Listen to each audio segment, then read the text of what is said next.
अब सब क्या नज़र आ रहा है आपको कि ये मियाँ नवाज शरीफ को तो गए हुए काफ़ी अर्सा हो गया, कोई ख़ास सरगर्मी नहीं थी इनको वापस बुलाने के सिलसिले में? नहीं, मियाँ साहब को ये 8वां महीना है और उसमें जब यहाँ से गए हैं तो रिपोर्ट्स बड़ी वाज़ेह थी और जो उनकी सेहत को ख़दशा बड़ा वाज़ेह था। हुकूमत ने एक नहीं कम से कम 4 मुख्तलिफ टीमें भेजकर, जिसमें निजी टीमें भी शामिल थी, शौकत खानम की टीमें भी गईं। नहीं, ये भी थे फैसल सुल्तान साहब, वही शौकत खानम के लोग भी गए। तो उन्होंने कहा जी कि बिल्कुल अगर हुकूमत रोकेगी तो फिर जब अदालत ने कहा कि जनाब ये फिर हुकूमत जिम्मेदारी उठाए, उसके बाद फिर हुकूमत मजबूर होकर उन्होंने ECL से नाम हटाया। अदालत तो पहले भी इजाज़त दे चुकी थी। अब उनके 3, जहाँ तक मुझे इल्म है, 3 सर्जिकल इंटरवेंशन होनी है। वहाँ पर कोविड की वजह से सर्जरी नहीं हो रही, उनको डॉक्टरों ने स्टेबलाइज़ किया है, वो चलते फिरते भी हैं और ये चलना फिरना भी जो डेली चहलकदमी है उनके इलाज का हिस्सा है, जिसके मुख्तलिफ फ़ोटो लेकर कभी एक वज़ीर उठा रहा होता है, दूसरा वज़ीर उठा रहा होता है। मैं तो सिर्फ एक बात कहता हूँ कि अगर आज पाकिस्तान का सबसे बड़ा मसला मियाँ नवाज शरीफ को वतन वापस आना है तो हम उनसे गुजारिश करेंगे वापस आ जाएँ। लेकिन ये इखलाकी तकाज़ा है, हक़ का तकाज़ा है कि एक आदमी जिसका इलाज होना है, इलाज की वजह से वहाँ पर हैं, वो इलाज करा कर ही वापस आएंगे। और कोई ऐसा कानून नहीं है जो एक बीमार आदमी को वहाँ से वापस भेज सकता है। अब सर ये जो आपने इंटरवेंशन का 3 हुई हैं, ये उनके नवंबर से लेकर अब तक हुई हैं? नहीं, होनी है। देखें ना, पहले जब यहाँ से गए तो हालात उनकी बहुत तबीयत ख़राब थी, तो 2-3 महीने लगे स्टेबलाइज करने में मुख्तलिफ ड्रग्स के ज़रिए, मुख्तलिफ और तरीक़ों से। अब वो सर्जिकल इंटरवेंशन होनी है एक दूसरे के बाद, जो मुझे इल्म है, तो उसके लिए वक्त दरकार। लेकिन ये मुझे एक सीक्वेंस इवेंट्स नज़र आती है कि 11 अगस्त को मोहतरमा मरियम नैब की पेशी के लिए गई, वहाँ जो हंगामा, वो आप भी थे वहाँ जी, और एक मीडिया इवेंट हुकूमत ने अपनी नालायकी की वजह से क्रिएट कर दिया। उसके बाद मियाँ नवाज शरीफ ने अपनी तवील खामोशी जो है वो तोड़ी और उन्होंने कुछ बयान तो नहीं इतना, लेकिन अपने जैसे दोबारा एक्टिव हो जाते हैं। उन्होंने मौलाना फजल रहमान से रब्ता इधर उधर, और एक आध दफ़ा उन्होंने बड़ा क्रिटिसाइज़ भी किया। तो इसके बाद एकदम लगता है कि जैसे जब तक मियाँ नवाज शरीफ खामोश थे तो कोई इस किस्म का तासर था कि वो बाहर ही रहे तो बेहतर है। लेकिन एकदम हुकूमत क्यों बौखला गई है इतनी कि वो फवाद चौधरी साहब ऑप्शंस दे रहे हैं कि वो आएंगे तो जेल जाएंगे या NRO लेंगे या प्री बार्गेनिंग करेंगे। तो ये क्या इसके पीछे कोई हुकूमत की नर्वसनेस है?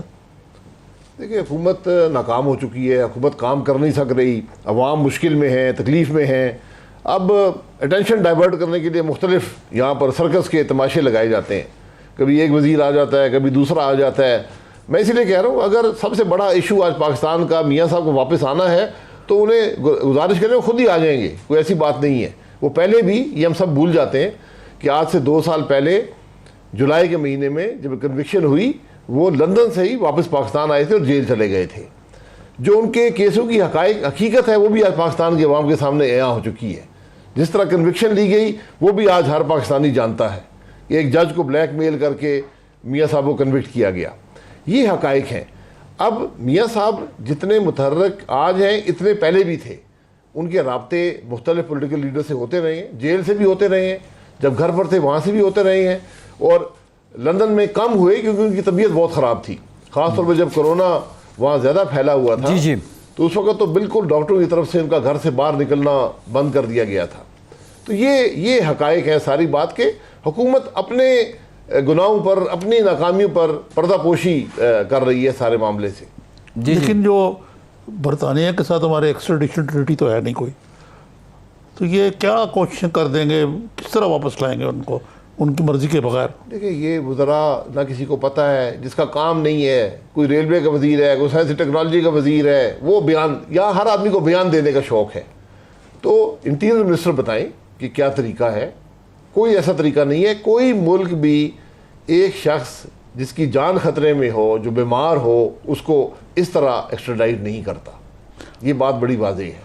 लेकिन वो अभी भी हुकूमत ये तासर दे रही है कि जी वो गलत रिपोर्टों की बेसिस पे चले गए, और जिन लोगों की पहले इंक्वायरियाँ हो चुकी हैं, नैब तक ने उनके अकाउंट्स फरोले हैं, अब दोबारा कह रहे हैं कि जी हम इंक्वायरी करेंगे। क्या ये हुकूमत इतनी को बौखला गई, क्या वजह है? ये हुकूमत तो बौखलाई हुई है ना, क्योंकि किस वजह उससे काम तो हो नहीं रहा। हुकूमत कोई 2 साल में पाकिस्तान की मईशत को इसने तबाह कर दिया, बेरोज़गारी में इजाफा कर दिया, महंगाई में जो इजाफा हुआ है उसकी कोई मिसाल नहीं है पाकिस्तान की तारीख में। 35 रुपये का आटा आज 75 रुपये पे पहुँच गया, 53 रुपये की चीनी 110 की बिक रही है, 30% बिजली में इजाफा, 140% गैस में इजाफा। जी जी। आप कोई चीज़ ले लें, मईशत की हालत देख लें। इस वक्त हम 15 अरब रुपया योमिया, 15 अरब रुपया योमिया पाकिस्तान के कर्जों में इजाफा हो रहा है। जब से हुकूमत आई है हर रोज़ 15 अरब का इजाफा हुआ। सर्कुलर डेट जो है 120 करोड़ का डेली इजाफा हो रहा है। हमारे ज़माने में 18 करोड़ का इजाफा हुआ योमिया, आज 120 करोड़ है। तो कोई ऐसी जगह नहीं है जहां कोई मुस्बत बात नजर आए। तो हुकूमत अब यही तमाशे लगाकर, कभी कहते हैं एनआरओ, आज वज़ीर आज़म भी कहता है एनआरओ। मैं वज़ीर आज़म से पूछता हूं उसको पता है एनआरओ है क्या या था क्या? वो एक आमिर ने एक ऑर्डिनेंस जारी कराया, उसके जरिए वो लोगों को दबाता था, कहता था अच्छा ये मैं करता हूँ रिलीफ। मुझे खुद एनआरओ ऑफर किया गया मुशर्रफ के ज़माने में। अच्छा। उस पर केस था नैब का। मुझे जज ने अदालत में कहा, उसने कहा जी एनआरओ आ गया है, इसका इतलाक आपके केस पे होता है। मैंने कहा नहीं, आप रहने दें, आप केस चलाएं। उसके बाद वो 3 साल केस चलता रहा। उसने कहा मैं आज केस आपका ख़त्म कर दूंगा, आप ये एनआरओ का इतलाक आपकी केस पे होता है। मैंने कहा चलने दिया 3 साल, अल्हम्दुलिल्लाह वहाँ से बरी हो गए। तो ना एनआरओ ये कोई हुकूमत, जमहूरी हुकूमत दे सकती है, ना कानून में गुंजाइश है, ना कोई चाहता है। इमरान खान अपने एनआरओ को अपने पास रखे और अपने वजीरों को दे जिनको ज़रूरत है। ठीक है। अच्छा जी फैसल साहब। जी निज़ामी साहब, मैं अब्बासी साहब से ये जानना चाह रहा था, एनआरओ की बात हो रही है। बाबर अवान साहब फरमाते हैं कि ये जो अपोजिशन कहती है कि हमने इमरान खान साहब से एनआरओ मांगा कब है, वो कहते हैं कि आपने अर्जियां लिख के भेजी हैं प्राइम मिनिस्टर को, और उसकी एक सूरत ये है कि एक कानून की 38 में से 34 शिकें निकालने की आपने तजवीज़ दे दी। तो ये बात कितनी सच है कि क्या एनआरओ के लिए वज़ीर आज़म को कोई ख़त लिखा गया, कोई पेशकश की गई? देखिए, झूठ बोलने में खर्चा तो कोई नहीं होता ना। यहाँ तो वज़ीर आज़म भी झूठ बोलता है, पूरी कमीना झूठ बोलती है, असेंबली में झूठ बोलते हैं। किसी ने अर्जी दी है तो अवाम के सामने रख दें किसने अर्जी दी है, किस केस में अर्जी दी है। एनआरओ तो केस में होता है ना, कौन से केस में अर्जी मांगी गई है बता दें, कोई बड़ी मुश्किल बात तो नहीं है। बाबर अवान साहब कई हुकूमतों की खिदमत कर चुके हैं, मुशर्रफ साहब की भी की है, पीपल्स पार्टी की भी की है, अब इस हुकूमत की कर रहे हैं। आज गुलाम सरवर खान साहब ने जी गौरवशानी की है। उन्होंने ये कहा है कि जिन लोगों ने मुल्क को लूटा, अच्छा, वो और 35 साल से जिन्होंने लूट मार की है, तो ये तो बड़ा संगीन किस्म का एक तरह से उन्होंने फतवा ही दे दिया निज़ामी साहब।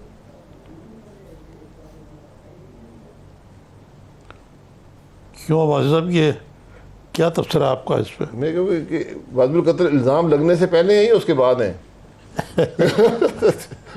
मैं आपको हकीकत से बताता हूँ, अगर ये इसका आप इतलाक कर दें, ये काबीना खाली हो जाएगी। मैं आपको बिल्कुल मैं कोई गलत बात नहीं कह रहा, मैं नाम लेके कह सकता हूँ, मैं नाम लेना नहीं चाहता। इस बात के इतलाक आप इस काबीना पर कर दें, वज़ीर आज़म भी फारग हो जाएगा, इसके वज़ीर भी फारग हो जाएंगे, पंजाब का वज़ीर आला फारग हो जाएगा, उसकी सारे वज़ीर फारग हो जाएंगे, सारी PTI फारग हो जाएगी। इतलाक कर दें, ये शौक़ है, ये भी पूरा कर लें।